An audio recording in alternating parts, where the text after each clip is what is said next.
JP Nadda ji का आगमन दरभंगा हो रहा है। 2 तारीख को वो 2 बजे से रोड शो करेंगे और रोड शो में दरभंगा के प्रत्याशी भारतीय जनता पार्टी के मेरे लिए वो वोट मांगेंगे।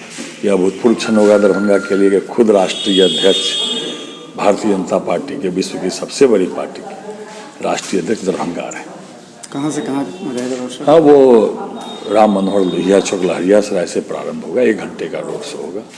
जहाँ भी 1 घंटा बीत जाएगा फिर वो जो है वहाँ से फिर वो हेलीकॉप्टर से चले जाएंगे। भाजपा भी वही देख रहा है। भाजपा देख रहा है कि राजद का वोट नहीं टूट रहा है, इसलिए हम लोग भी मन बना के ही भाजपा ही को ही वोट देंगे। प्रत्याशी नहीं कोई प्रत्याशी नहीं। मीडिया वाले को लगता है कि भाजपा का वोट कटेगा, लेकिन ऐसा है नहीं। जो भाजपा का वोटर है वो भाजपा को वोट देगा, चाहे जिस जात से बिलोंग करे। ये नहीं यहाँ की जातिवाद होगा।